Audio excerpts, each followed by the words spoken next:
वरिष्ठ प्राध्यापक professor K. N.. Tripathi, जो कि बरकतुल्लाह विश्वविद्यालय के लिए एक चिर परिचित व्यक्तित्व हैं, से अनुरोध करते हैं कि वे राष्ट्रीय शिक्षा नीति 2020 एवं उच्च शिक्षा के महत्वपूर्ण तथ्यों पर अपने विचार व्यक्त करें। मैं प्रोफेसर के.एन. त्रिपाठी सर को उद्बोधन हेतु सादर आमंत्रित करती हूँ।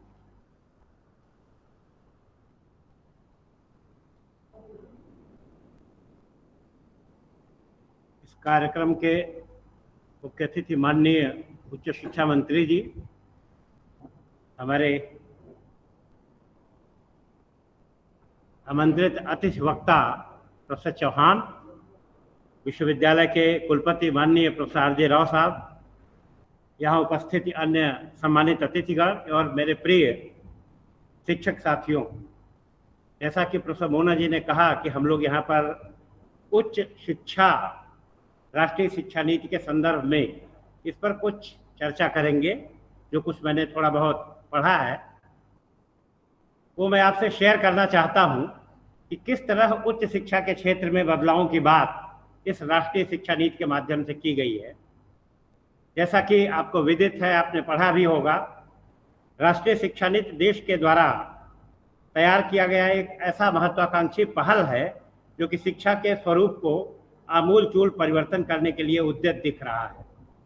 इस तरह की आवश्यकता काफी समय से महसूस की जा रही थी, परंतु जिस तरह से वर्तमान केंद्रीय सरकार ने इसकी योजना बनाई एवं लागू करने में प्रतिबद्धता एवं रुचि दिखाई है, वह शासन की दृढ़ता एवं संकल्प को व्यक्त करता है। इस शिक्षा नीति के माध्यम से हमारे जो पॉलिसी मेकर्स हैं, उन्होंने ये संकेत दिया है कि आत्मनिर्भर, उद्यमी और कौशलों से युक्त युवा शक्ति ही भारत की स्थानीय एवं वैश्विक समस्याओं के समाधान में प्रभावी भूमिका का निर्वहन कर सकेगा। हम देख रहे हैं कि व्यवस्था के प्रभावी क्रियान्वयन व स्पष्ट नीतियों के अभाव में आज के राज्य द्वारा पोषित विश्वविद्यालय अपेक्षाओं पर पूरी तरह खरे नहीं उतर रहे हैं। इस समस्याओं के व्यापक समाधान का सुझाव नई शिक्षा नीति में दिया गया है। राष्ट्रीय शिक्षा नीति का उद्देश्य ऐसे उत्पादक लोगों को तैयार करना है जो कि अपने संविधान द्वारा परिकल्पित समावेशी और बहुलतावादी समाज के लिए एक निर्माणकर्ता के रूप में बेहतर तरीके से योगदान करें। मुख्य रूप से जो कुछ प्रमुख गए हैं, ध्यान देना, प्रभावी जीवन कौशल का विकास करना, सतत मूल्यांकन पर जोर दिया गया है और तकनीक के ऐसा संभव उपयोग पर जोर दिया गया।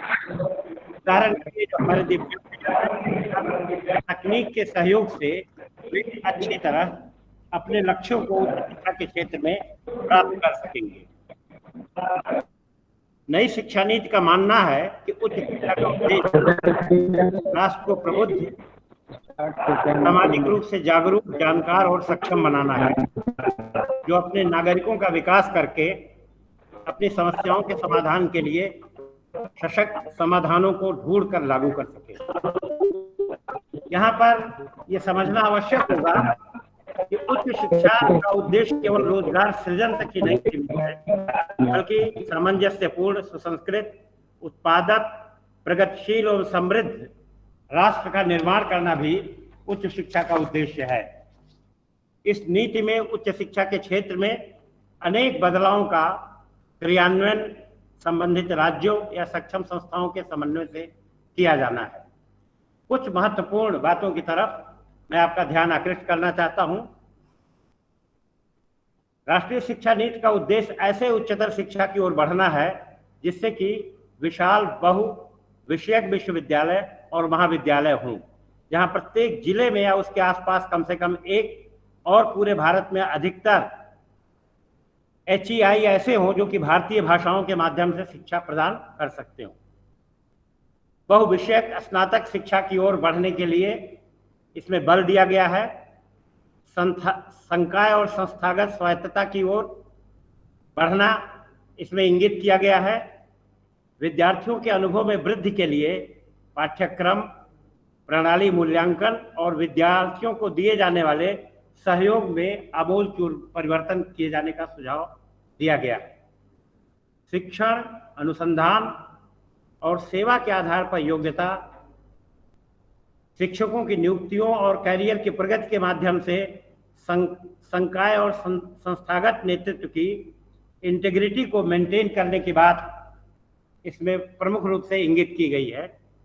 विश्वविद्यालयों और महाविद्यालयों में अनुसंधान को बढ़ावा देने, अनुसंधान की नींव रखने के लिए राष्ट्रीय अनुसंधान फाउंडेशन की स्थापना की बात की गई है।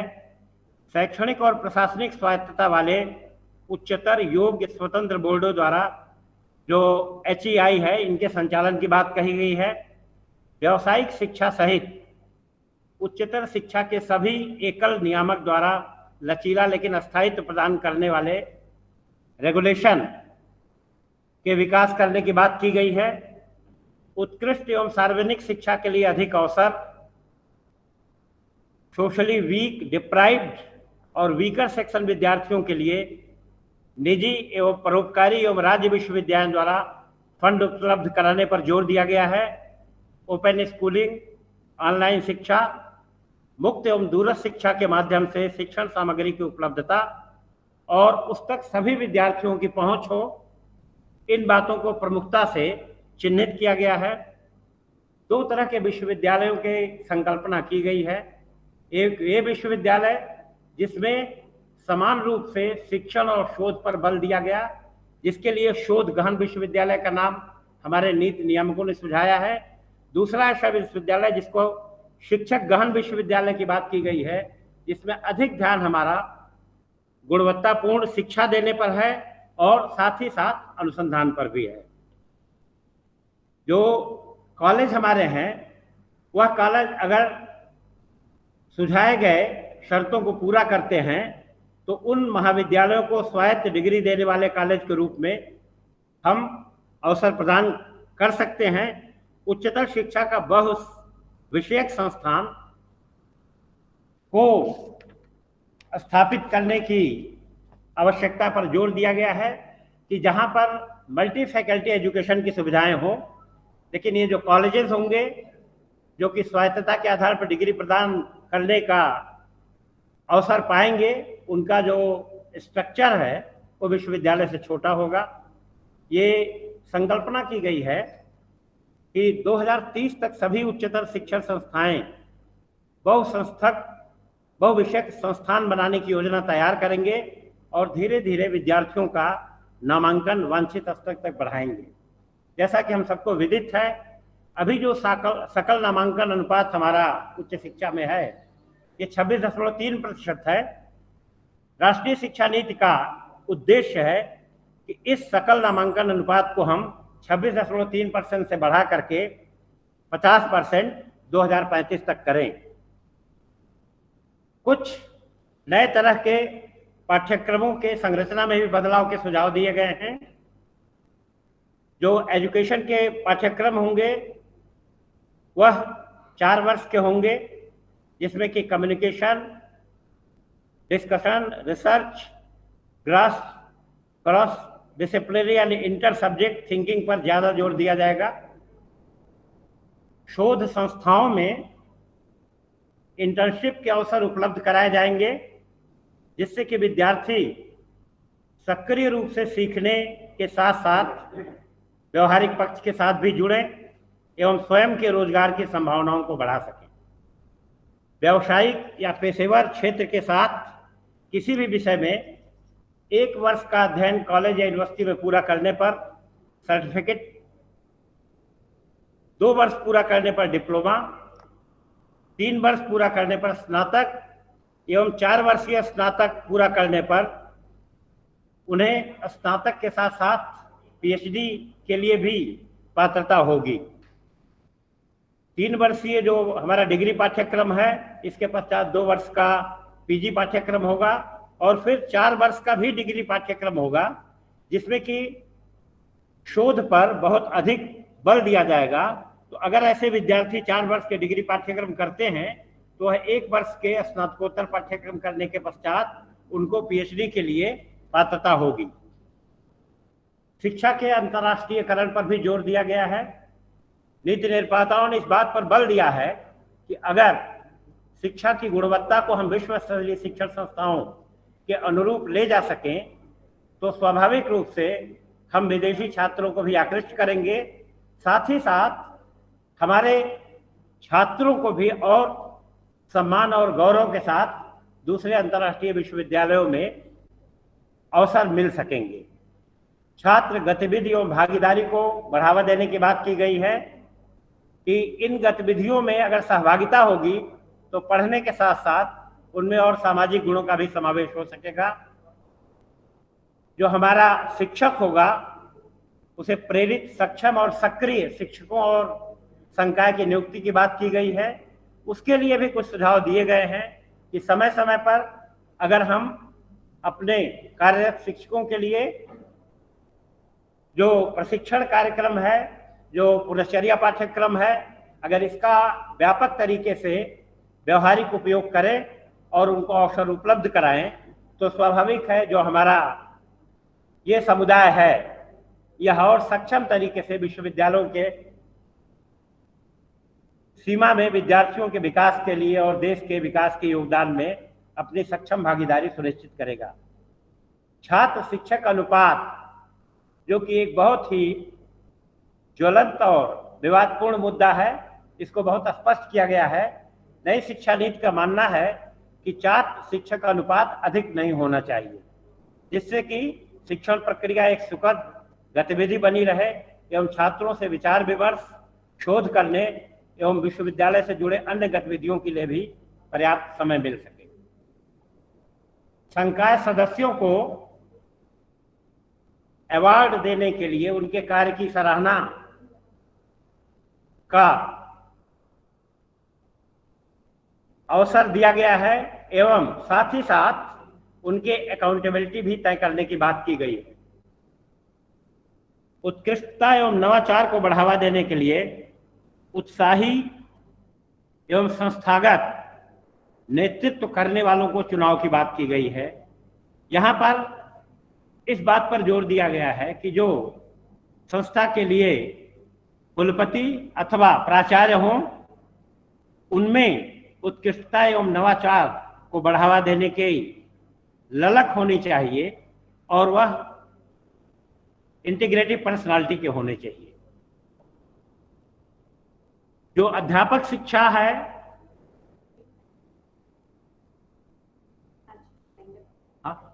अध्यापक शिक्षा है जो बीएड पाठ्यक्रम है, उसको 4 वर्ष के पाठ्यक्रम को लागू करने की बात की गई है। अभी तक उच्चतर शिक्षा एक ही नियामक आयोग द्वारा संचालित होती थी, यूनिवर्सिटी ग्रांट कमीशन। अब Higher Education Commission of India की बात की जा रही है, जिसके कि 4 हिस्से होंगे जो कि विभिन्न प्रकार की गतिविधियों को संचालित करेंगे। एक हिस्सा होगा जिसको National Higher Education Regulation Council होगा, दूसरा है नेशनल एक्रेडिटेशन काउंसिल होगा और तीसरा है हायर एजुकेशन ग्रांट्स काउंसिल होगा और चौथा है जनरल। ये चारों तरफ की जो संस्थाएं हैं विभिन्न प्रकार की गतिविधियां संचालित करेंगी, जो कि उच्च शिक्षा के संचालन, उनको अनुदान देने, उनमें किस तरह कॉन्टेक्चुअल चेंज लाना है, इसके सुझाव देने के मुद्दों पर चर्चा करेंगी। इस बात पर भी जोर दिया गया है कि किस तरह स्टूडेंट स्किल को और अच्छी तरह एक्वायर करें, इसके मॉनिटरिंग की बात की गई है। जो हमारा जनरल एजुकेशन काउंसिल है, इसके द्वारा National Higher Education Quality Framework तैयार किया जाएगा, जो कि नेशनल स्किल क्वालिटी फ्रेमवर्क के समान ही होगा, जिससे कि व्यावसायिक शिक्षा को उच्चतर शिक्षा में आसानी से समन्वित करने में आसानी हो। इसके अलावा जो हमारी बहुत सारी रेगुलेटरी अथॉरिटीज़ हैं, जैसे कि ICAR, VCI, NCT, COA, PCI, NCVET, इन्हें पुनर्गठन करने की बात की गई है और ये सुझाव दिया गया है कि ये सभी संस्थाएं जनरल एजुकेशनल काउंसिल का सदस्य बनेंगी और उसके समन्वय के आधार पर उच्च शिक्षा के क्षेत्र में जो हमारी शिक्षा नीति के उद्देश्य हैं उसके पाने में एक सकारात्मक भूमिका का निर्वहन करेंगे। शिक्षा पाने में एक सकारात्मक बुनियादी बदलाव के केंद्र में अवश्य ही शिक्षक होता है। शिक्षा की नई नीति को निश्चित तौर पर हर स्तर पर लागू करने के लिए शिक्षकों को समाज के सम्मानीय सदस्य के रूप में पुनः स्थान देने में सहायता करनी होगी, क्योंकि शिक्षक ही नागरिकों की हमारी अगली पीढ़ी को सही माने में आकार देते हैं। इस नीति द्वारा शिक्षकों को सक्षम बनाने के लिए हर संभव कदम उठाए जाने की बात की गई है कि जिससे वे अपने कार्य को प्रभावी रूप से कर सकें। मेरा ख्याल है मंत्री जी आ गए हैं। इसके बाद का कार्यक्रम मोना जी संचालित करेंगे।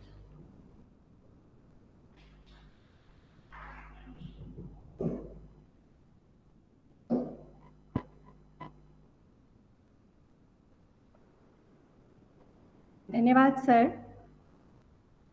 आपने राष्ट्रीय शिक्षा नीति से बहुत से महत्वपूर्ण बिंदुओं पर हम सब का ध्यान आकर्षित किया है। शिक्षा एक सतत चलने वाली प्रक्रिया है। यह व्यक्तित्व को आकार देती है और हमें जीवन की चुनौतियों के लिए तैयार भी करती है।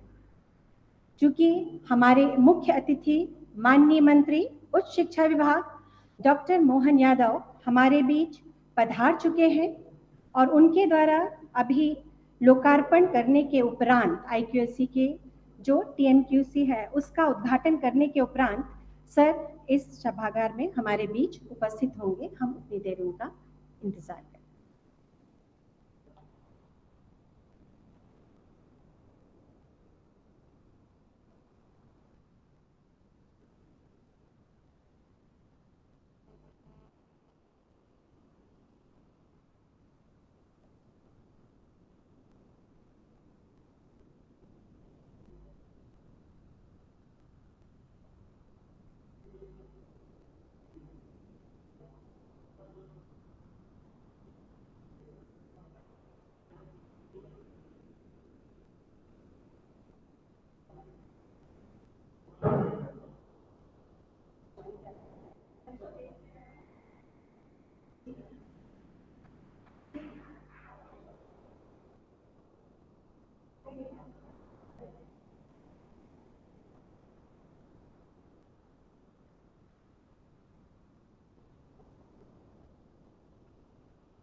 माननीय मंत्री उच्च शिक्षा विभाग मध्य प्रदेश शासन डॉक्टर मोहन यादव हम सबके बीच पधार चुके हैं। हम उनका हार्दिक अभिनंदन, स्वागत एवं अभिवादन करते हैं।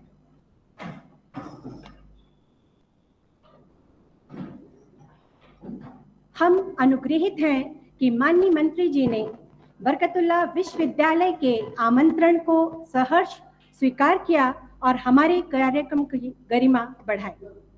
स्वागत की इस कड़ी में सर्वप्रथम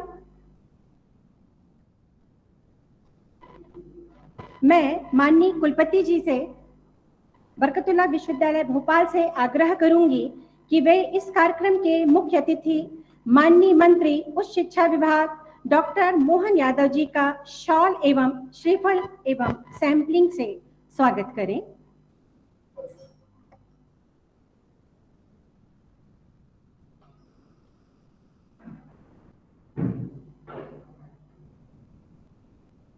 मैं आग्रह करती हूं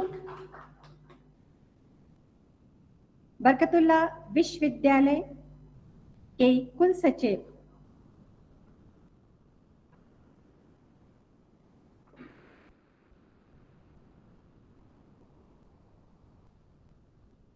इसी स्वागत की कड़ी में हम आग्रह करते हैं बरकतुल्लाह विश्वविद्यालय के कुल सचिव मिस्टर अजीत श्रीवास्तव जी से कि वे माननीय मंत्री जी का स्वागत सैपलिंग से करें। धन्यवाद सर। हम बच्चों की शिक्षा तथा पौधों की परवरिश में कुछ समानता और सहसंबंध देखते हैं। जिस तरह बीज उचित पर्यावरण में एक पूर्ण विकसित वृक्ष बनता है एवं अपने फलों से समाज का पोषण करता है, उसके बीजों से फिर अनगिनत वृक्ष बनते हैं। कुछ ऐसी ही क्रमिक प्रक्रिया शिक्षा की भी है।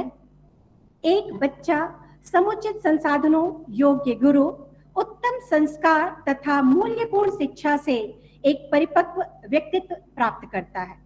वो समाज एवं राष्ट्र निर्माण के साथ साथ भावी पीढ़ी के निर्माण में भी अपना अमूल्य योगदान देता है। इन्हीं उद्देश्यों की प्राप्ति के लिए इस राष्ट्रीय शिक्षा नीति का निर्माण किया गया है। राष्ट्रीय शिक्षा नीति 2020 इसकी ओर एक प्रयास।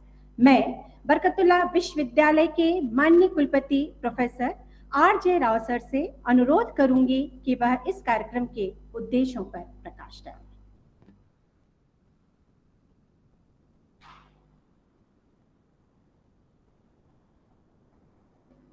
मैं सर्वप्रथम माननीय मंत्री जी मोहन यादव जी को स्वागत करता हूं बरकतुल्लाह विश्वविद्यालय में। हमको पता चला कि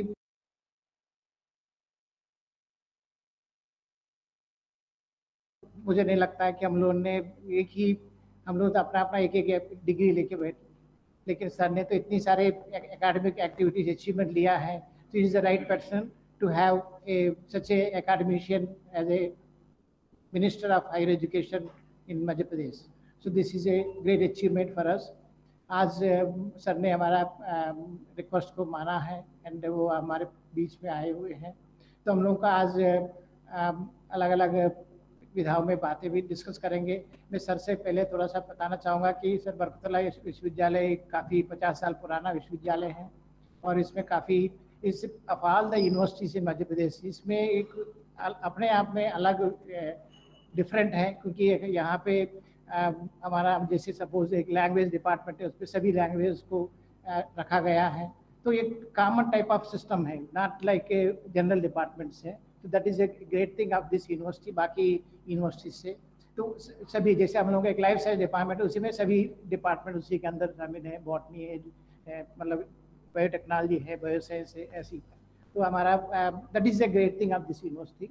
50 साल से हमारा काफ़ी अच्छा यूनिवर्सिटी चल रहा है उसमें, एंड नेशनल इंटरनेशनल लेवल पे हमारा जो स्टूडेंट्स हैं they are participating on this things. And काफ़ी जो भी यहाँ इस यूनिवर्सिटी से जो एजुकेशन प्राप्त हुआ है एंड उन्होंने they are working in different areas, even someone working in international level पे भी काम कर रहे हैं इसमें। That is a very important thing.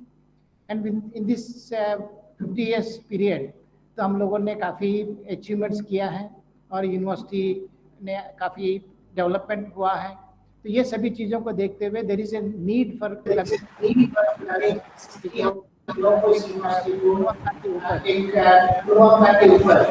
और जो कुछ हम करते हैं, कभी कभी हम लोग जो काम करते हैं ऐसा लगता है कि मैं अच्छा ही काम कर रहा हूँ। हर आदमी ये भी टीचर भी सोचता कि मैं टीचर हूँ, मैं पढ़ाता हूँ। हमारा ऑफिसर्स कहते हैं कि मैं ऑफिसर में, हम एडमिनिस्ट्रेशन देखते हैं। तो ये सभी चीज़ों का देखिए everybody is working on their work and everybody feeling that कि मेरा काम अच्छा है, मैं अच्छा काम करता हूँ। लेकिन ये सभी चीज़ों को ध्यान रखते हुए हमको एक बार एसेस करने की बैठेंगे तो पता चलता है कि हमारे अंदर क्या क्या कमियां हैं, क्या चीज़ हम लोगों ने करना चाहिए था, हमने किसी रीज़न से नहीं कर पाया होगा। ये सभी चीज़ों को एक गुणवत्ता, एक quality is very important issue होता है। यहाँ तो मेरे ओपनली बोलने में भी थोड़ा बुरा लगता है कि बहुत सारे लोग हैं थोड़ा डिससेटिस्फेक्शन होते हैं। हो सकता है स्टूडेंट्स डिससेटिस्फाई है, हमको समय पे काम नहीं होता है या कोई भी ये हमारे समय पे जो भी एक्सपेक्टेशन रहता है।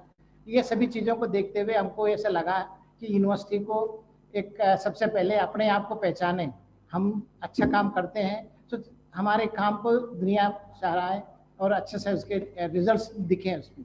For making all these things we have to assess ourself कि हमारा क्वालिटी कैसे हम काम करते हैं। स्टार्टिंग फ्रॉम ए प्यून से लेके वाइस चांसलर तक सब लोग अपना काम अच्छा सा काम करेंगे तो अकॉर्डिंगली उसका एवैल्यूएशन अच्छा होता है and everybody has to be satisfied. हम ये बात तो हम नहीं कहेंगे कि सभी लोगों को खुश करना बहुत मुश्किल होता है, फिर भी हम लोगों का एक जिम्मेदारी है, क्योंकि when we are working in university तो हमारा जिम्मेदारी है कि हम लोग हमारा काम को ईमानदारी से अच्छा सा काम करें। तो लेकिन कौन बताएगा कि अपना काम अच्छा है? कोई भी स्टूडेंट कह जाएगा कि सब हमारा तो ये समय पे काम नहीं हुआ, तो एक ऐसा आइडेंटिफाई करेगा कि I am not satisfied with the university system. तो ये सभी चीज़ों को ध्यान रखते हुए हम लोगों का, जैसे आप सभी जानते हैं कि नैक के अलग अलग यूनिवर्सिटीज़ को अपना अपना ग्रेडिंग देता है, तो किसी न किसी रीजन से हम लोग अच्छा काम करें तो we are going to get a good rank. अगर कुछ काम जो असेसमेंट करते हैं उनको लगता है कि क्योंकि they are working in a different places, someone जिसको हम कहते हैं कि थर्ड पार्टी असेसमेंट, कोई दूसरी वाला बाहर वाला जो आपको बताएगा कि आपने अच्छा काम करते हैं नहीं कर रहे हैं, तो accordingly they will give your grading and all those things. तो यूनिवर्सिटी का with any reason something happened in 5 years back कि थोड़ा सा जितना एक्सपेक्टेशन था, जो काम था वो काम शायद नहीं देख पाया होगा सामने वाला जो थर्ड पार्टी है, इसलिए यूनिवर्सिटी को whatever the rank we have we got it and now we have to work in a such a way. हम लोगों ने मेहनत किया है, उसको दुनिया को कैसे बेस्ट दिखाना है, तो उसके लिए हम लोगों के एक प्रयास किया गया है। हम लोगों ने डिस्कस करने के बाद हमारा कुछ साथी लोग मिले हैं और भी जो स्टेक होल्डर के नाम से हैं, जो सोसाइटी के लोग ज़्यादा जानते हैं कि बरकतुल्लाह यूनिवर्सिटी में क्या चल रहा है, कैसे चल रहा है, ऐसे लोगों से हम लोगों ने डिस्कशन किया है। और उन लोगों का एक ही चीज़ है, सभी लोग जानते हैं कि हमारा आप क्वालिटी आप अच्छा है, आपकी वर्किंग अच्छा है, तो you are going to get some degree certificates, जिसका ISO सर्टिफिकेट वगैरह सब जानते हैं। ऐसा ही एक चीज़ है हमारा टोटल क्वालिटी मैनेजमेंट के नाम से हम लोगों ने शुरू किया है कि हम लोग अपने आप को पहले असेस करें कि क्या काम हम कर रहे हैं, क्या is it good for us, is it good for the society, society में हमारे ऊपर क्या इंप्रेशन है, क्या सोचता है सोसाइटी। तो ये सभी चीज़ों का ये सेल्फ असेसमेंट के नाम से है। ये हम लोग शुरू किया है एक प्रोजेक्ट, आज मंत्री जी के हाथों से इसका लॉन्चिंग शुरू हुआ है, अभी ये भी अप्रूव किया है हम लोगों ने। It will take some time, क्योंकि एक आदमी का जब भी आप पूछोगे आपका काम कैसा है, वो तो हमेशा कहेगा कि मैं एम डूइंग गुड, मैं अच्छा काम कर रहा हूँ उसमें, लेकिन someone has to assess it, वो असेसमेंट के नाम से हम लोग शुरू कर रहे हैं। That is what we are going to do it. Second system में हम लोगों का जो राष्ट्रीय शिक्षा नीति है, जो नेशनल एजुकेशन पॉलिसी जो अभी नया रिलीज किया गया है गवर्नमेंट ने, तो उसमें से भी हम लोगों ने आपस में हम लोग ये तीसरी या चौथा मीटिंग है हम लोगों का, जो हमारी राष्ट्रीय शिक्षा नीति जो बनाए हैं उस टीम में एक कटमनी जी करके सर की, वो अमरकंटक यूनिवर्सिटी वाइस चांसलर रहे थे, उनको हमने बुलाया यहाँ पे, उनसे भी हम लोगों ने मार्गदर्शन लिया था। उन्होंने काफ़ी इन लोगों ने क्या क्या चीज़ें सोच के ये पॉलिसी बनाया है and it is whole day program हम लोगों से उनसे किया था। तो वो Amarkantak university vice chancellor is also one of the member who prepared this national education policy. तो हम लोगों का कुछ आइडियाज हैं। तो फिर अभी हम लोगों का जो सिस्टमेटिकली जो चल रहा है, अब इस शिक्षा नीति के माध्यम से हमको कैसे बदलाव अपने आप को लाना है, ऐसा कौन सा नया कोर्सेस शुरू करना है, ऐसा कौन सा सिस्टम को अपनाना है, हमारा ऑर्डिनेंस, स्टैट्यूट, एक्ट वगैरह को ध्यान रखते हुए हमको नया कोर्सेस में कैसे बच्चों को फ़ायदा दिलाना है। तो ऑल दिस थिंग्स हम लोग सोचे हैं कि यहाँ पे डिस्कस करेंगे और कि पूरे देश का, पूरे इंटरनेशनल लेवल पे हमारा राष्ट्रीय शिक्षा नीति का काफ़ी तारीफ हो रहा है कि they have done very excellent work. Now it is the implementation part. तो हम लोगों ने अभी इनिशियली 2 days बैक हमारा स्टैंडिंग कमेटी में हम लोगों ने अप्रूव करवा लिया शिक्षा नीति का, तो जिससे हम लोगों का ईजी हो जाएगा, वो आगे जाके एग्जीक्यूटिव काउंसिल में भी हमारा पास हो जाएंगे। तो फिर हमको immediately we can take an action, we can ask use the word like we can jump into this policy. हमको तुरंत ही उसमें लेने के लिए तैयार हो गया है। अब बस आप सभी शिक्षकों से ये रिक्वेस्ट है कि आप लोगों का अपने अपने विभाग में शिक्षा नीति को ध्यान रखते हुए क्या क्या प्रोग्राम्स आप लोग करना चाहेंगे, वो हमारे पास आ जाएंगे, तो पूरा कंपाइल करके ultimately we can take a decision कि हम लोग कौन सा डिपार्टमेंट है, कौन सा प्रोग्राम शिक्षा नीति के माध्यम से चलाना चाहिए तो बच्चों को फायदा दिलाना सके। ये सभी चीज़ों को देखते हुए हमको ज़्यादा से ज़्यादा बच्चों का एडमिशन यूनिवर्सिटी में कैसे किया जाएगा, ये सब बातों को भी हम लोग विचार मंथन करेंगे।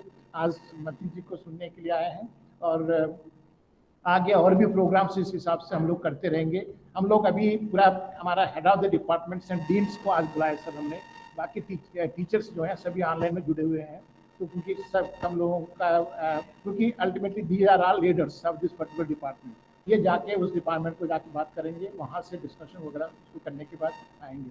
तो मैं अभी इतना मैं कहूँगा, उसके बाद बाकी और हमारा एक्सपर्ट भी जुड़े हुए हैं, वो भी बोलेंगे। इससे पहले मैं हमारा ये इनफैक्ट यूनिवर्सिटी का बारे में सोसाइटी क्या सोच रहा है, मैं जब भी जैसे आया हूँ तो तब लगता है कि कुछ कहीं ना कहीं लोगों से मिलते हुए कहता है कि नहीं आपकी यूनिवर्सिटी का पेपर में ऐसे आता है तो अच्छा उसको सुधारना चाहिए, कुछ ऐसे बात सोसाइटी के लोगों ने कहा है। उसमें हमारा सबसे ज़्यादा फ्रेंड हमारा भट्टाचार्य जी हैं, अजय भट्टाचार्य जी जो सीनियर मोस्ट IAS ऑफिसर हैं, भोपाल से भी रिटायर हुए हैं। इन्हें दिल्ली में भी गडकरी जी का मिनिस्ट्री में भी काम किया है उस दिन। तो फिर उनसे मैं बात करने के बाद लगा कि definitely we have to assess ourself कि ठीक है नैक को जो मिलता है वो ग्रेड की बात अलग है, पहले हम अपने आप को समझ लें कि हमने क्या काम करते हैं, एवरीथिंग वी कैन डू। तो मैं भट्टाचार्य जी से थोड़ा दो रिक्वेस्ट करूंगा कि अगर 2 मिनट आप टोटल क्वालिटी मैनेजर के बारे में बता दें, जिससे उसके बाद हम लोग राष्ट्रीय शिक्षा नीति के बारे में डिस्कस करें।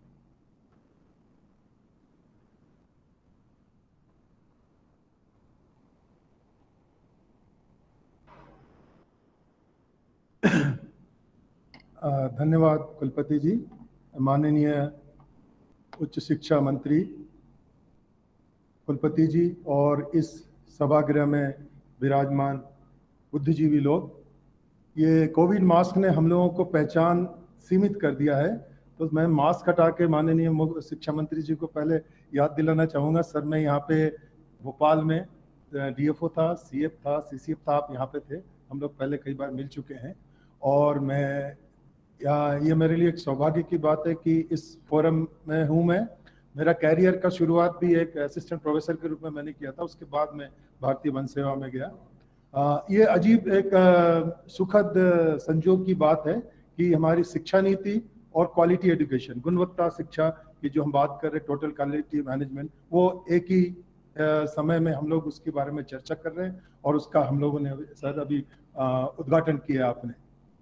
अभी सुबह मैं प्रधानमंत्री जी को सुन रहा था, आज सुबह से जो है मोदी जी का, जैसे मुझे याद आया कि गांधी जी ने बोला था कि हमें स्वराज नहीं सुराज चाहिए, तो वैसे ही मोदी जी ने बोला हमें साक्षर नहीं शिक्षित चाहिए, मतलब हमें जो है लिटरेट नहीं एजुकेशन चाहिए। तो वो उन्होंने जो 2-3 बातें जो कही, जो वो मैं नोट किया, बहुत अच्छा लगा मुझे कि ये हमें नई शिक्षा नीति जो है हमें, ये पहले जो शिक्षा नीति था वो हमें ये समझाता था कि व्हाट टू थिंक। नाउ ये जो नई शिक्षा नीति है ये कह रहा है कि हाउ टू थिंक, मतलब हमें कि ये कैसे हमें सोचना है, किस तरह से सोचना है, तो कि हमें एक दिशा दे रहा है। दूसरा जो उन्होंने एक बहुत अच्छी बात कही कि ग्लोबल स्टूडेंट, हमें जो है हम जो है स्टूडेंट नहीं बनाएंगे, हम ग्लोबल स्टूडेंट बनाएंगे, मतलब जो है from locals to global, from humans to humanity and from past to modernity. मतलब ये जो एक शिफ्ट है, एक पैराडाइम शिफ्ट है इस नए जो है शिक्षा नीति में, जो मैं आत्मसात कर रहा हूँ इसको। और कहते हैं ना कि जो है नेल्सन मंडेला ने बोला है, which is very pertinent, the education is the most powerful weapon to make this world change। मतलब एजुकेशन से ही हम कोई चेंज ला सकते हैं, बदलाव ला सकते हैं, हम अपने अंदर और अपने बाहर। तो ये जो हमारे क्वालिटी एजुकेशन है सर, ये जो TQMS की हम लोग बात कर रहे हैं, काफ़ी दिनों से I am very happy that and I congratulate Vice Chancellor Barkatullah university की, he has taken this initiative। ये पहला है सर, ये पहला प्रयास है बरकतुल्लाह विश्वविद्यालय का। हम लोगों ने देखा कहीं भी पूरे दुनिया में बहुत कम प्रयास हुए हैं कि टोटल क्वालिटी मैनेजमेंट सिस्टम को जो है वो एजुकेशन सिस्टम में जो है इंटीग्रेट करने का।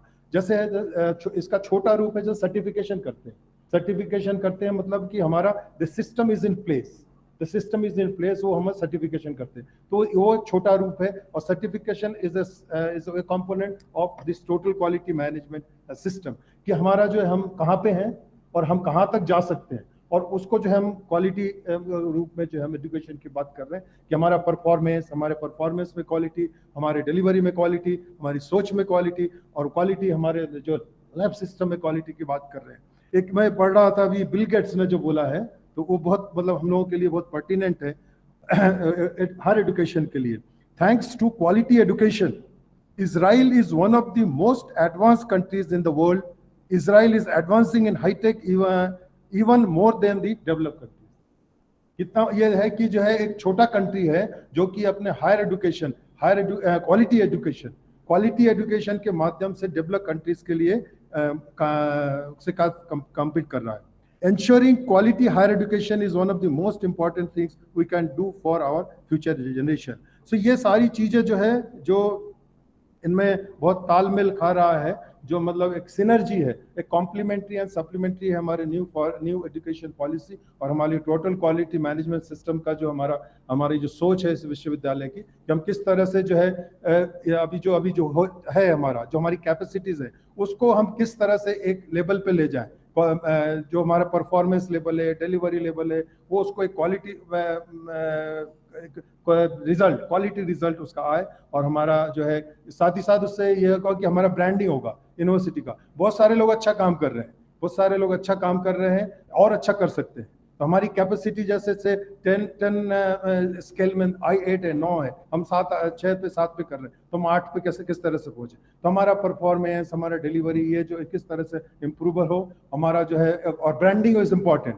आप जो कर रहे हैं वो लोगों को पता चले कि हमारी ब्रांडिंग। तो ये टोटल क्वालिटी मैनेजमेंट सिस्टम जो है ये सारी चीज़ों को इनकलकेट करते हुए ये आपका यूनिवर्सिटी का जो है एक ब्रांडिंग करना है, यूनिवर्सिटी का जो है एक आपका जो डिलीवरी सिस्टम है उसको इंस्टीट्यूशनलाइज करना है, उसका जो है एक क्वालिटी फॉर्मेट में जो है डिलीवरी देगा। तो ये इसका कई बार चर्चा 1-2 बार कर चुके हैं और भी हम लोग करते रहेंगे। तो आज हमें इस बात की खुशी है और हम बरकतुल्लाह विश्वविद्यालय को बधाई देता हूं और माननीय मंत्री जी का भी हम अभिवादन करते हैं कि वो इसको उन्होंने इसका आज इनॉग्रेशन किया। मैं निवेदन करूंगा मंत्री जी से कि ये जो शुरुआत है बरकतुल्लाह विश्वविद्यालय के, कम से कम भोपाल मतलब मध्य प्रदेश के अन्य विश्वविद्यालयों को में भी इसको हम बढ़ाएं और कुछ और मॉडल्स डेवलप करें बरकतुल्लाह विश्वविद्यालय, और कुछ मॉडल्स हम लोग डेवलप करें ताकि और हमको ये कंपैरिजन हो सके। और मैं समझता हूं कि ये एक बहुत अच्छा कंपोनेंट है आपके टोटल ये नई एजुकेशन पॉलिसी के संदर्भ में। और ये एक इम्पॉर्टेंट जो इशू है इसमें जो हमको हेल्प करेगा इम्प्लीमेंटेशन का। कई बार हम लोग ये कहते हैं कि भाई पॉलिसी आता रहता है जाता रहता है, कुछ होता नहीं है, लेकिन पॉलिसी रहना जरूरी है। और पॉलिसी का जब 100% इम्प्लीमेंटेशन प्रॉपरली होगा तभी उसके रिजल्ट्स आएंगे। और अगर उसमें फिर हम रेमेडियल मेजर्स ले सकते हैं कि किस तरह से कहाँ हमारा कुछ अगर पॉलिसी में कुछ कहीं खामियां तो नहीं रहेगी, पॉलिसी में रहती है खामियां, कोई पॉलिसी परफेक्ट नहीं होता है, लेकिन अगर हमारा पॉलिसी अगर परफेक्ट है, 100% परफेक्ट है और उसका इम्प्लीमेंटेशन 30% है तो वो उसका इम्प्लीमेंटेशन उतना अच्छा नहीं होगा। अगर पॉलिसी आपका 70% है और 100% इम्प्लीमेंटेशन है तो ये उसका इम्प्लीमेंटेशन लेवल जो है 70% होगा। तो इसमें मेरा निवेदन है, सुझाव है आप सभी से कि जो है इम्प्लीमेंटेशन की तरफ हमें ध्यान देना पड़ेगा इसमें कि how we implement this whole policy in the perfect manner. 100% implementation करें ताकि जो कमियां हैं वो भी उसमें जो है, जो स्ट्रेंथ्स हैं, वीकनेसेस हैं इसके जो है वो हम समझ सकें और उसको और हम प्रभावी जो है क्रियान्वयन कर सकें। धन्यवाद। जय हिंद।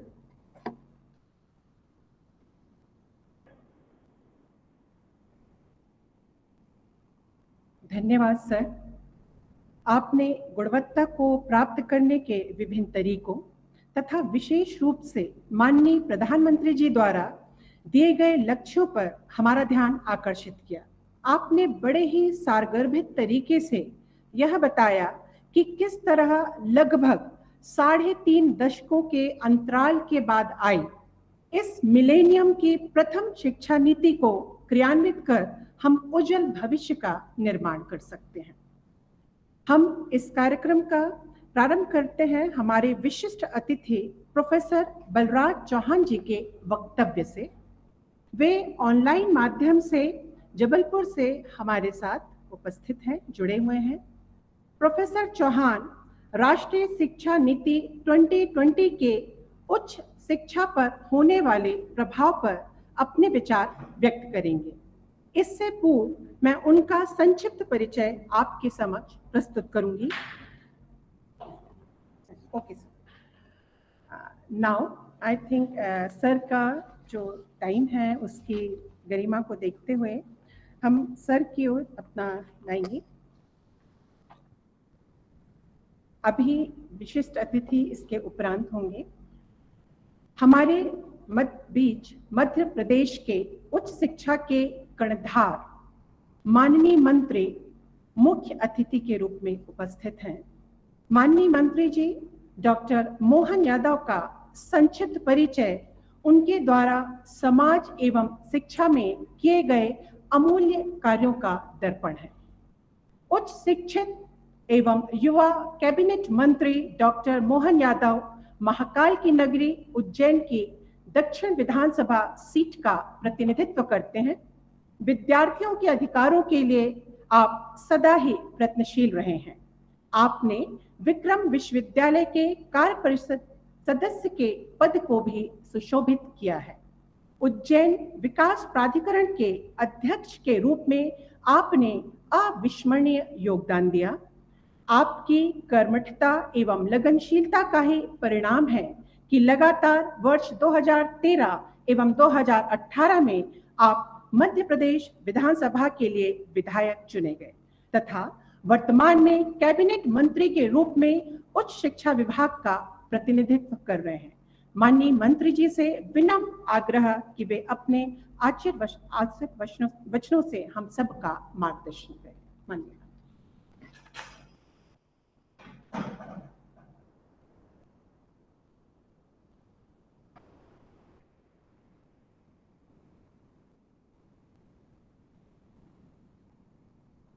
बरकतुल्ला विश्वविद्यालय के आज के इस कार्यक्रम में माननीय कुलपति राव साहब,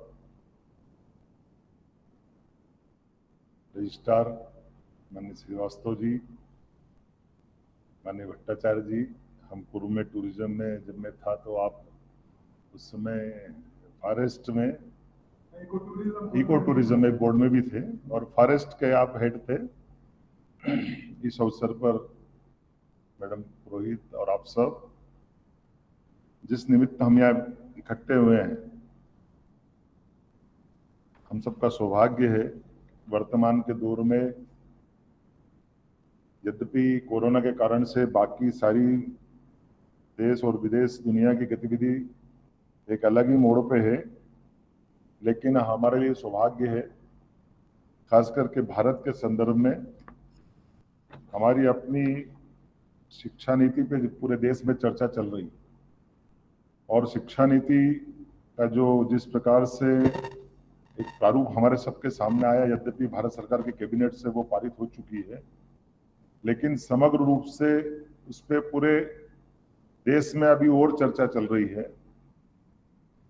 किसी भी देश के बारे में और खास करके भारत के संदर्भ में हम अतीत से देखें तो भारत की विशेषता क्या है, भारत की पहचान क्या है, भारत को किस रूप में जाना जाता है, हमारी संस्कृति क्या है, हमारा इतिहास क्या है, हमारी सभ्यता क्या है, वो कौन से कारण है जिसके कारण से भारत बाकी राष्ट्रों से अलग श्रेणी में जाके खड़ा हो जाता है।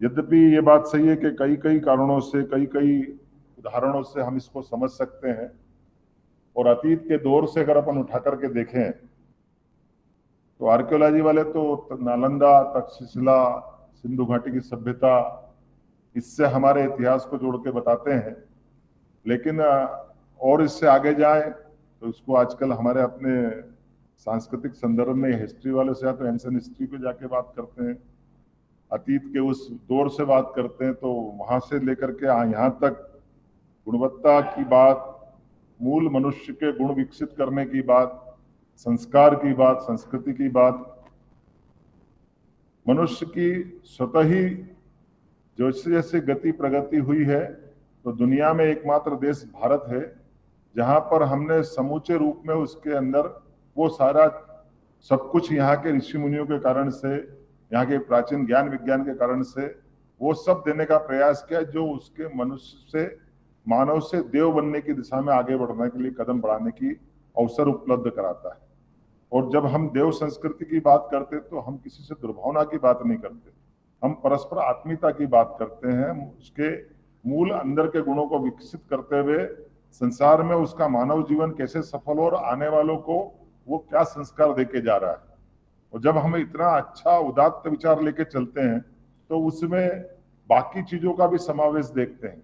तो वो अपने लिए खाली खाने पीने जीने के लिए संसार में नहीं आया है, उसके अपने जीवन के प्रत्येक क्षण से वो क्या दे सकता है, और देने के दायरे में अगर अपन देखेंगे तो वो सब चीजों की बात करता है जो आज के दौर में ज्यादा उपयोगी सिद्ध होता है।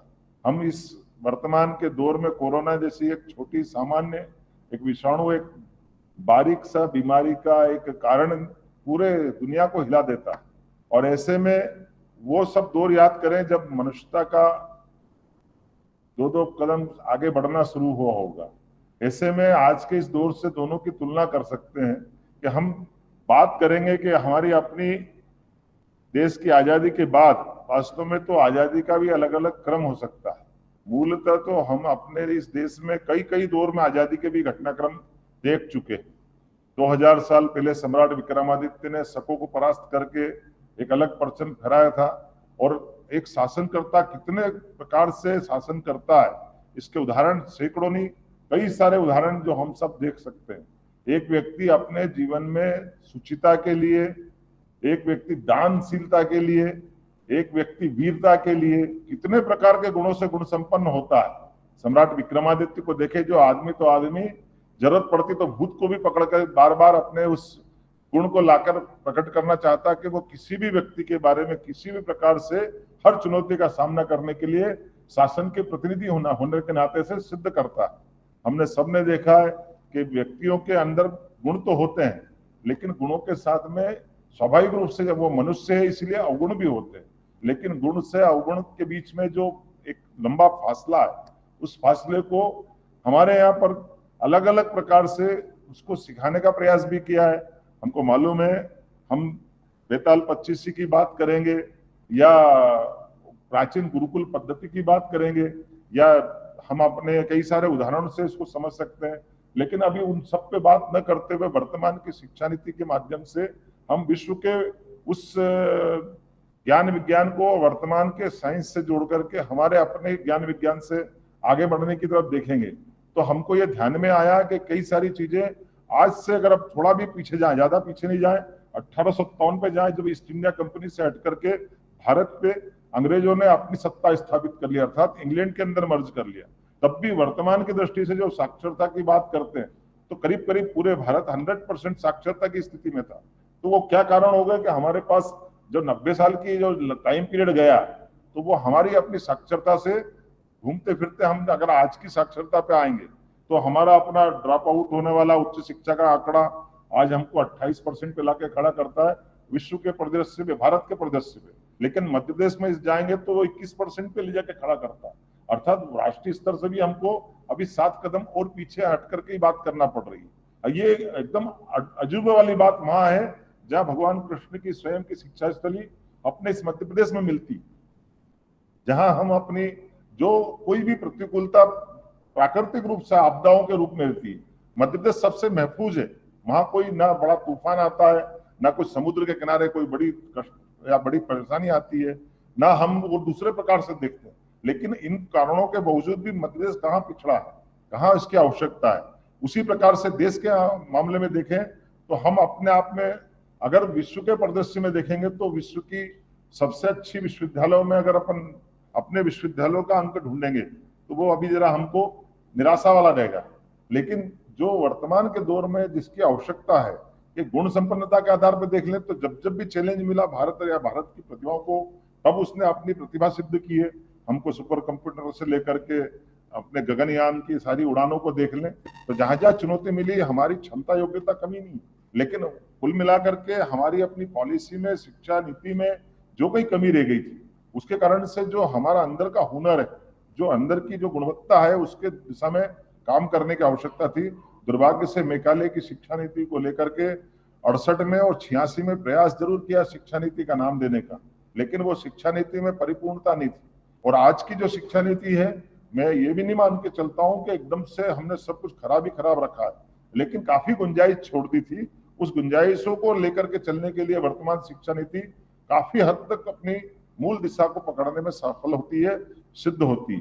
और उसी नाते से स्कूल एजुकेशन, कॉलेज एजुकेशन और खासकर टेक्निकल शिक्षा, एग्रीकल्चर, कई सारे चीजों को जोड़ करके शिक्षा नीति का समावेश करने का प्रयास किया, जो मूल रूप से हम देखते हैं। आप तो चूंकि उच्च शिक्षा वाले लोग हैं, हमारी जो ग्रेजुएशन की डिग्री मिलती थी, आमतौर पर अगर वो फाइनल नहीं करता था तो वो ग्रेजुएशन की डिग्री किसी काम की नहीं मानी जा सकती थी। लेकिन इसमें वर्तमान की शिक्षा नीति में इस बात को भी गुंजाइश दी है, अगर 1 साल भी बच्चा पढ़ के निकलता है तो उसको सर्टिफिकेट कोर्स दे देंगे, 2 साल में डिप्लोमा देंगे, तीसरे साल में उसकी डिग्री मिल जाएगी, चौथे साल में उसको रिसर्च सहित उसकी डिग्री दे देंगे। तो शोध की महत्ता भी स्थापित की है और उसकी दिशा भी महत्ता, समय सीमा भी बद्धता के साथ देने का प्रयास किया है कि हर एक साल महत्व का है। जरूरी नहीं है कि उसके पास पूरी डिग्री करने के बाद में जब तक डिग्री नहीं हो उसकी महत्ता स्थापित नहीं होती है या मान्यता नहीं मिलेगी। हम ये भी कल्पना कर सकते हैं कि जो उच्च शिक्षा में आकर के भविष्य में और अपने कहीं और कदम बढ़ाना चाहता है तो बाकी अनुकूलता भी मिलना चाहिए।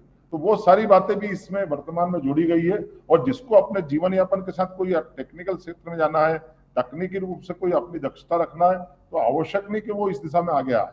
तो बहुत सारी बातों को इसमें जोड़ने का प्रयास भी किया गया। लेकिन ये बात भी सही कि जब हम नई शिक्षा नीति की बात करते हैं, नए सिरे से आगे बढ़ने की बात करते हैं, तो वर्तमान के दौर के साथ साथ अलग अलग प्रदेश के अलग अलग माहौल में उसकी रिक्वायरमेंट भी रहती है और उसके लिए अनुकूलता भी होती है।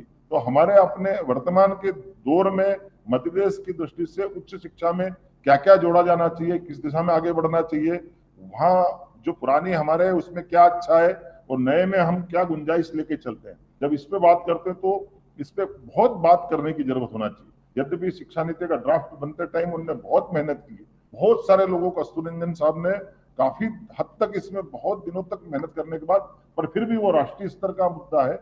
हम अपने प्रदेश के लेवल पे बात करेंगे तो आप सबकी भूमिका की इसमें आवश्यकता पड़ेगी। मुझे पूरा भरोसा है हम नई शिक्षा नीति के साथ कदम से कदम मिला के आगे बढ़ेंगे। हमारी अपनी दिशा, जो लक्ष्य तय किया है वो हम हासिल करेंगे। मैं अपनी ओर से बरकतुल्लाह यूनिवर्सिटी के लिए भी शुभकामना देता हूं और आपने ये जो शिक्षा नीति के संबंध में आज की जो परिचर्चा आयोजित की है, राव साहब को मैं और पूरी टीम को आपको बधाई देना चाहूंगा। लेकिन ये मेरे वक्तव्य के साथ समाप्त नहीं होना चाहिए। आज तो आप जारी रखेंगे लेकिन और भी बार बार इसको चलाते रहेंगे। पहले तो आपने विश्वविद्यालय स्तर पे भी इसका प्रस्ताव पारित करके अब भारत सरकार तक भी पहुंचाए, एक काफी हमारे तक भी पहुंचाए कि नई शिक्षा नीति से हम सब सहमत भी हैं और हमारी मनोमंडल में उसके मन में क्या भाव है वो 4 शब्द लिखेंगे तो बड़ा अच्छा रहेगा। और बात के समय में अलग अलग विभागवार अपनी तैयारी क्या क्या हो सकती है, कैसे हो सकती है, खास करके ये जो सितंबर का माह हमारा है ये बहुत व्यस्तता का भी है। हमने अपनी ओपन बुक परीक्षा प्रणाली भी इसी में ली है, बाकी सब बहुत सारे काम में लिए हैं। लेकिन ये भी समय इसी बात का है कि जब हम इसमें आगे बढ़ेंगे तो शिक्षा नीति जब हम तुरंत लागू करने की बात कर रहे हैं तो आपको मार्ग भी बताना पड़ेगा, हमको अध्याय भी देना पड़ेंगे और हो सकता है आने वाले समय में सिलेबस पे भी जाना पड़ेगा। तो हमको समान रूप से वो सारी बातें करना पड़ेगी जिससे हमको आगे बढ़ने में नई शिक्षा नीति में कदम से कदम मिला के चलने में सुविधा होगी। मेरी अपनी ओर से एक बार फिर अच्छा आयोजन की बधाई। मेरी इच्छा थी मैं पूरे समय बैठूं, लेकिन चूंकि माननीय मुख्यमंत्री जी का कुछ विशेष काम मुझे और दे दिया गया है तो मैं बीच में से आपसे अनुमति भी लेना चाहता हूं और एक बार फिर अच्छे कार्यक्रम की बधाई देता हूं। धन्यवाद।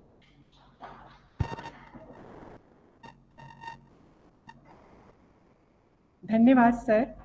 आपने अवगुण से गुणों की ओर जाने में शिक्षा की भूमिका पर हम सबका ध्यान आकर्षित किया। आपके सारगर्भित एवं ओजस्वी उद्बोधन से यह स्पष्ट है कि राष्ट्रीय शिक्षा नीति 2020 में सभी महत्वपूर्ण पहलुओं को समाहित किया गया है। इसके विजन एवं मिशन से परिलक्षित है कि इसमें इतिहास से भविष्य की ओर जाने, आधुनिकता की आवश्यकताओं के साथ साथ हमारे जीवन मूल्यों के बारे में, विश्व की अन्य भाषाओं के साथ साथ अपनी मातृभाषा को जीवंत बनाए रखने के संदर्भ में, भारतीय पारंपरिक शिक्षा एवं तकनीकी विकास के साथ सामंजस्य बनाए रखने में, व्यक्तित्व विकास के साथ साथ एम्प्लॉयबिलिटी बनाए रखने में तथा प्राथमिक स्कूल से उच्च शिक्षा तक के सभी आयामों को सम्मिलित किया गया है। आपने प्रदेश स्तर पर एवं विश्वविद्यालय के स्तर पर कार्य की आवश्यकता पर महत्व दिया है। हम आपको विश्वास दिलाते हैं कि बरकतुल्लाह विश्वविद्यालय परिवार आपके द्वारा दिए गए निर्देशों पर पूरी तरीके से खरा उतरेगा।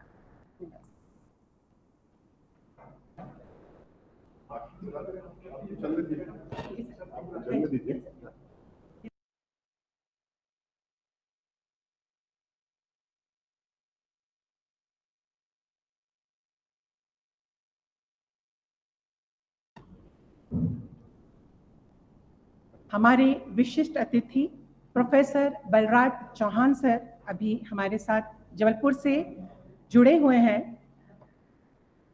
सर को हुई देरी के लिए माफी के साथ हम इस कार्यक्रम को पुनः प्रारंभ कर रहे हैं। Professor Balraj Chauhan is the founder vice chancellor of Dharmashastra National Law University, Jabalpur.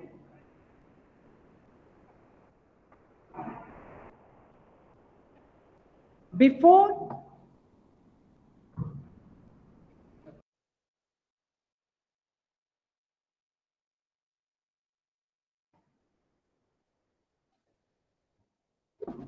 Vice Chancellor of Dr.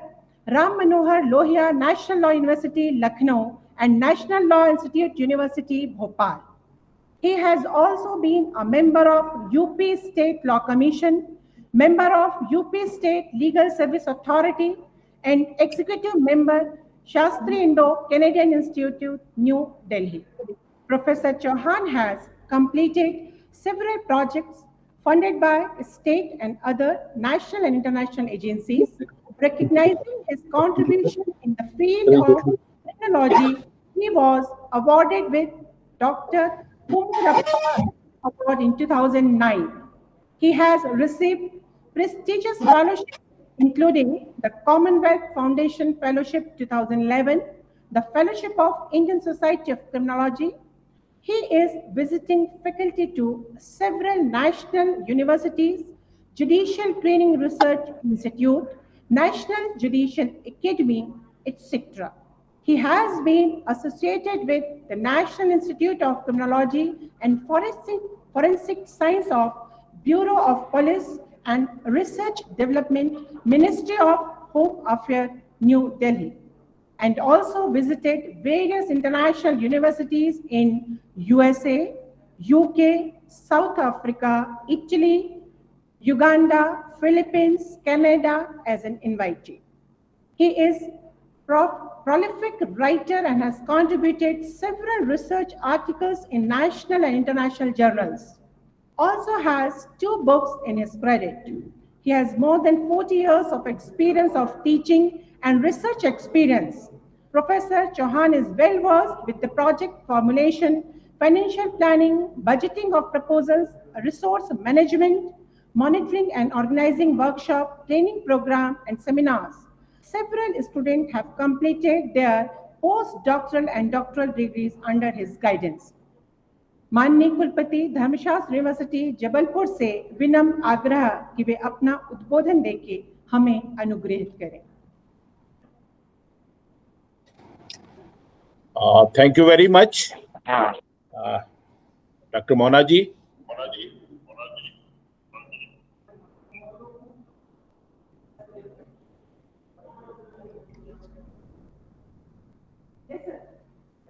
Am I audible?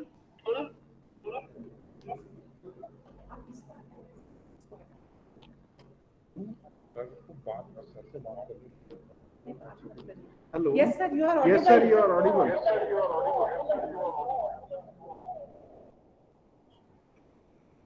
There is some echo in my speaker.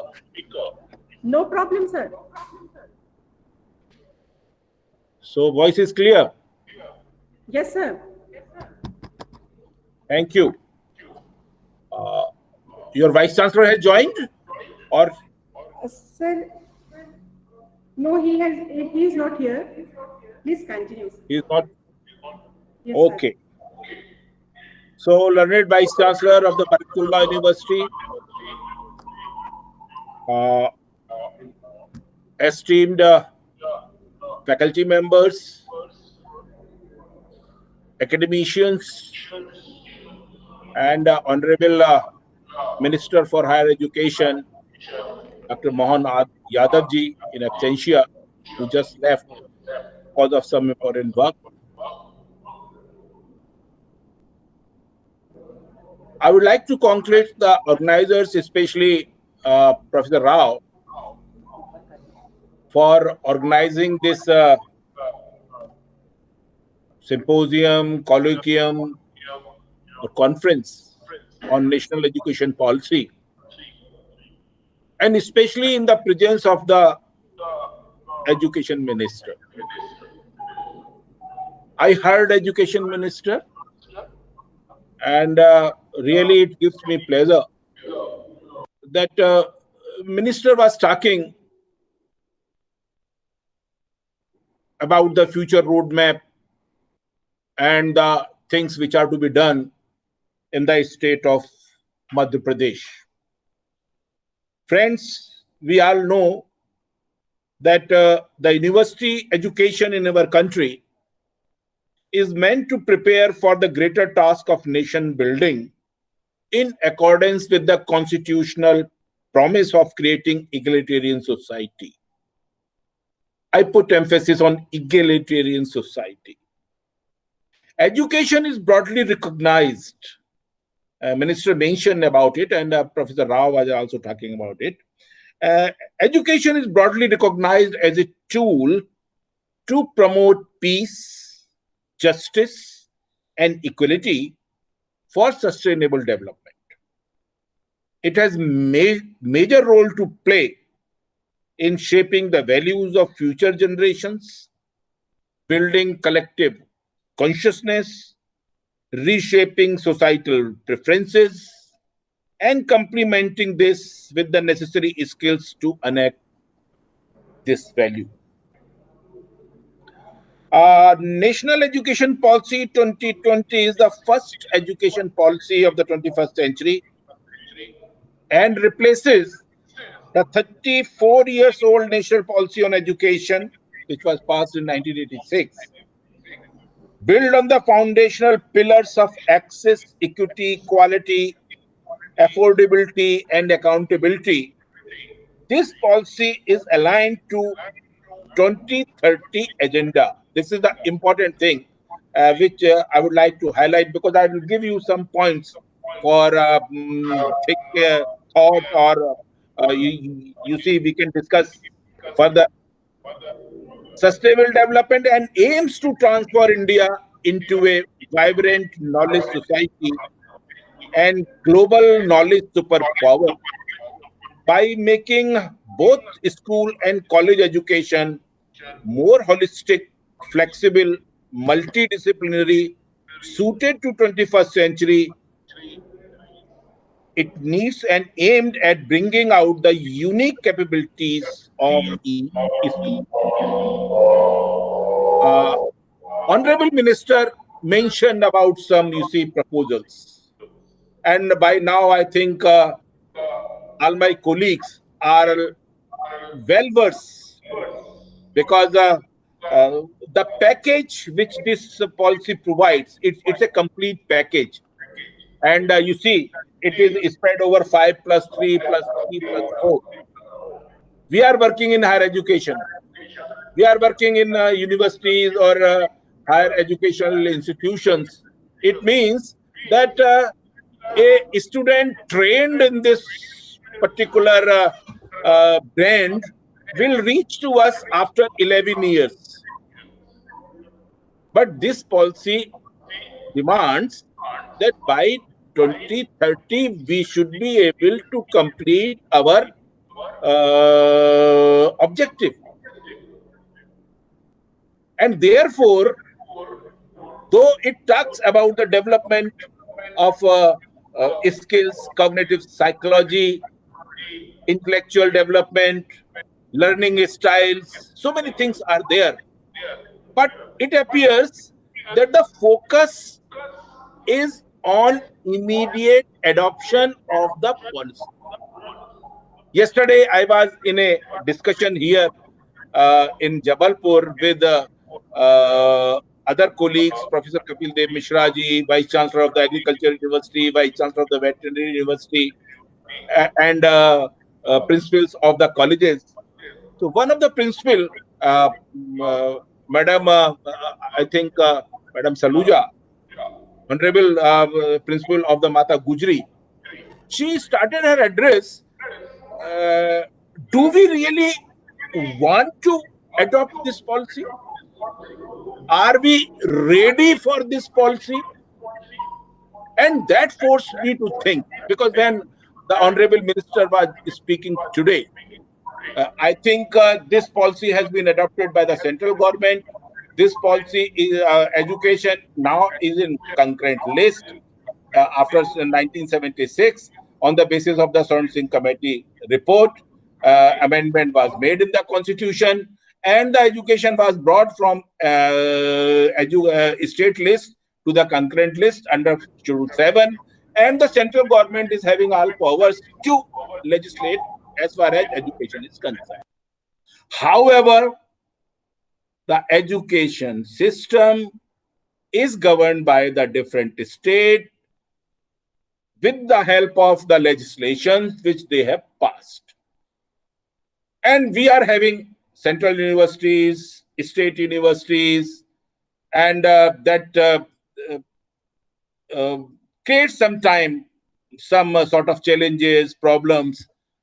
So if Minister Sahab would have been here, and I hope that Vice Chancellor of the Barakatullah University will carry this message to the Vice Chancellor, to the Honorable Minister, that there is a urgent need of SWOT analysis by the state. Honorable Minister of Higher Education should ask for the SWOT analysis of the whole education system, especially higher education institutions, and they should direct every vice chancellor, every principal for their own SWOT analysis. Why am I asking it? Because until and unless the Honorable Minister will not be aware of its own success, weaknesses, or you can say its own strength, weaknesses, opportunities, and threats. This analysis, I hope that when you are talking in the flexibility in the graduation program, 3-year or 4-year, when you are talking in terms of the flexibility program, the PG, 1 year or 2 year, multiple exits, multiple entry, and you see credit transfer, academic credit bank. You see, these are all the proposals. How you will keep them in your system? And there is a need, because all the stakeholders, basically it is for the state to first understand and provide suitable legal framework for the change. Because the structure which we are having before joining here in Jabalpur as Vice Chancellor of the Dharamshastra National Law University, I was in Lucknow, and Manya Mukhyamantri Uttar Pradesh, Yogi Adityanath ji, Honorable Chief Minister of the Uttar Pradesh, he appointed me as member of the University Act Amendment Committee, because he wanted to reform Honorable Minister for Higher Education, and he's also the Deputy Chief Minister, Dr. Dinesh Sharma. He was my colleague in Lucknow University. So they gave me this responsibility, and I, along with the legal advisor to governor at that time, worked on it and proposed amendment in the University Act. And you know, that exercise provided me insight. And especially, I have also worked as the Director, Legal Affairs of the Lucknow University for quite a long time. And I have found that if we will be having good legal system, these changes will be easy to adopt. Whether it is related with the powers of the Academic Council, Executive Council, Board of Studies, Board of Faculty, and we are talking in terms of the skill development, how those courses will be promoted, and several things are there. So according to me, the first requirement for the state is to appoint a committee or commission for SWOT analysis. We should try to find out what are the strengths, what are the weaknesses, and what opportunities are being provided under this national education policy. And of course, threats. Madhya Pradesh is a big state. Diversity is there. Diverse problems are there. And I know it looks very easy to say that multilingualism, of course, it should be promoted. It appears very easy. Exit, entry at multiple levels. But how they will be managed?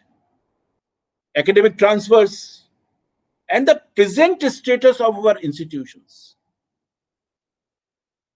Second part, which is very important, and that relates with the faculty development. Because the whole policy revolves around, you see, we always say that the university stands for the dissemination of knowledge, creation of knowledge.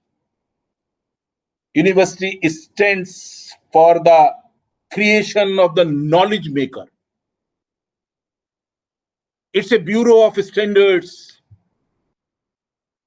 And it's a place where the people are trained. We have to find out, because when Honorable Prime Minister was speaking, he said that we have to perform, reform, and transform. And all the three words carry very serious meaning. Perform, reform, but who will do it? Performance depends upon individuals, but who will bring the reforms and how they will be brought? And therefore, I think at a state level, at institutional level, some sort of exercise should be started, because according to me, institutional autonomy, institutional sovereignty, and when I talk about the autonomy, I am talking about the academic as well as financial autonomy.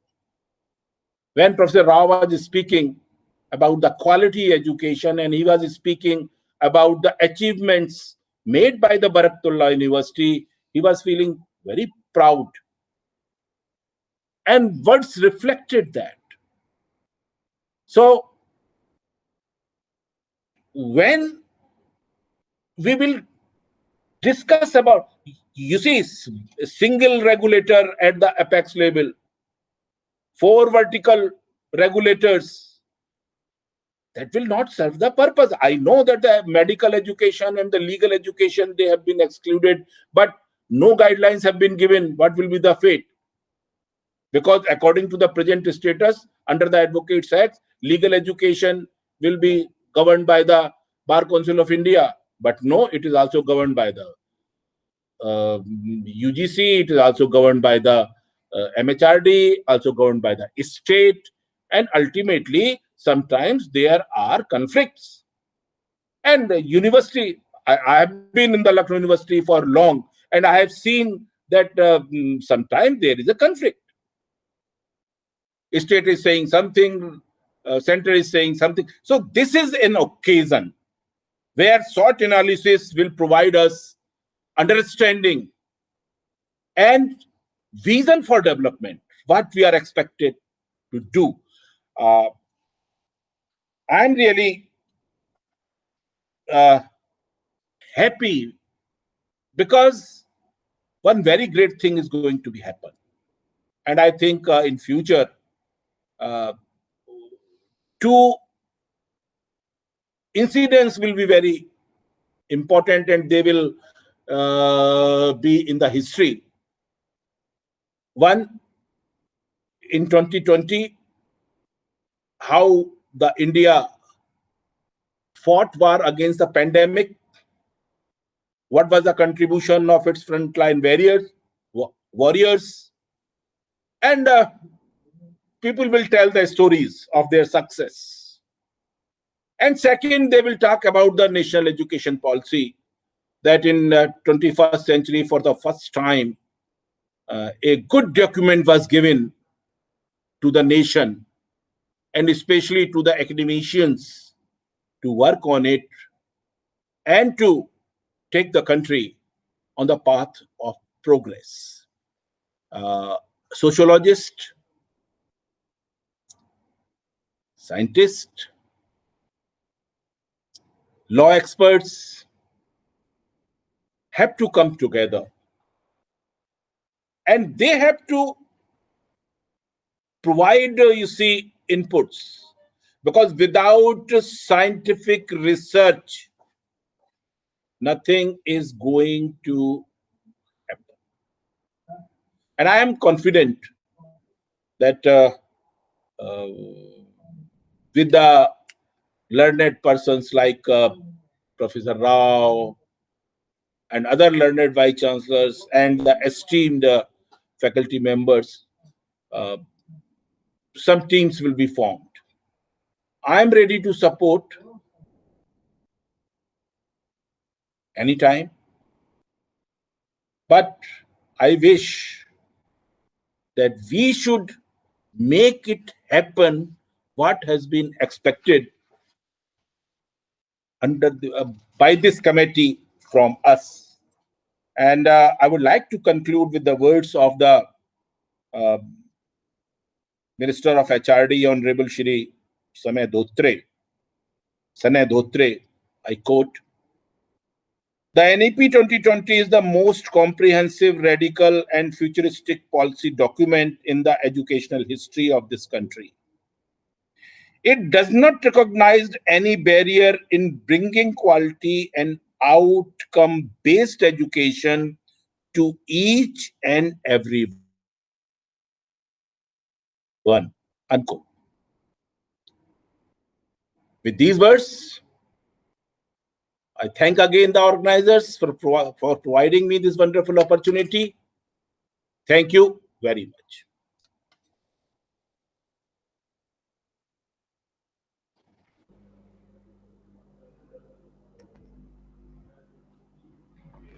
Thank you so much, sir, for giving such an enlightening, motivational, and thought-provoking insight on this vital and contemporary issue. आपके द्वारा शिक्षा नीति के उच्च स्तरीय शिक्षा में महत्व एवं उसके प्रभावशील क्रियान्वयन के बारे में हम सबका ध्यान और ज्ञानवर्धन किया गया। इससे निश्चय ही सभी सहयोगियों को अपने उद्देश्यों की प्राप्ति में सहायता मिलेगी। आपके द्वारा दिए गए अमूल्य समय एवं मार्गदर्शन के लिए हम सब आपके आभारी हैं। कुलसचिव श्री अजीत श्रीवास्तव जी से आग्रह कि वे इस कार्यक्रम में योगदान हेतु हमारे माननीय अतिथियों एवं सहयोगियों के प्रति आभार व्यक्त करें। नमस्कार, मैं सबसे पहले आप सभी श्रोतागणों का आभारी हूँ जो अपना अमूल्य समय अपने विभाग से और अपने दूसरे कामों से निकालकर यहाँ आए और कार्यक्रम को सफल बनाया। मैं आभारी हूँ कुलपति जी का जो हमारे मार्गदर्शक हैं और उन्होंने एक अच्छा कॉन्सेप्ट दिया। ये प्रोग्राम बहुत कम समय में संपन्न हुआ, बहुत ही कम समय में बहुत अच्छी तैयारियां हुई मैं आभारी हूँ हमारे भट्टाचार्य जी का, जिन्होंने बहुत ही थोड़े से एक लाइन में माननीय प्रधानमंत्री जी का कोट किया कि हमें साक्षरता नहीं शिक्षा चाहिए, इससे नई शिक्षा नीति की सारगर्भिता समझ में आ जाती है। मैं आभारी हूँ देशपांडे जी का, जो अब आज से उद्घाटन होने के बाद टोटल क्वालिटी मैनेजमेंट हमारे यूनिवर्सिटी में लागू करेंगे। सबसे ज़्यादा आभारी हूँ मैं इस टीम का, जिन्होंने बहुत ही कम समय में इस कार्यक्रम को इतने अच्छे ढंग से अरेंज किया। डॉक्टर मोना पुरोहित, डॉक्टर विपिन व्यास, किशोर शेंडे जी और हमारे दूसरे साथी डॉक्टर के त्रिपाठी जी, इन सभी ने बहुत मेहनत की 3 दिनों तक, और मात्र 3 दिनों में एक अच्छा प्रोग्राम संपन्न हुआ। सभी पत्रकार बंधु, हमारे दूसरे जो टीम के साथी हैं, मैं उन सभी का भी आभार व्यक्त करता हूं। और DNLU के माननीय vice chancellor professor Balraj Chauhan निश्चित रूप से बहुत ज़्यादा आभार के अंश के पात्र हैं, क्योंकि उन्होंने उतनी दूर से हमें समय दिया, अपने व्यस्त समय से थोड़ा सा स्लॉट निकाल के। माननीय मंत्री जी हालांकि यहाँ नहीं है, तो व्यस्तता के कारण वो चले गए हैं, और मैं उनका भी आभारी हूँ, जो हमने उनसे एक बार निवेदन किया था और उन्होंने एक बार में ये पूछ लिया कितना समय चाहिए। ये अलग बात है कि यहाँ अचानक उनके पास माननीय मुख्यमंत्री जी का फ़ोन आ गया और वो उनको जाना पड़ा। बाकी सभी लोगों के प्रति मैं फिर से एक आभार व्यक्त करता हूँ। धन्यवाद, नमस्कार।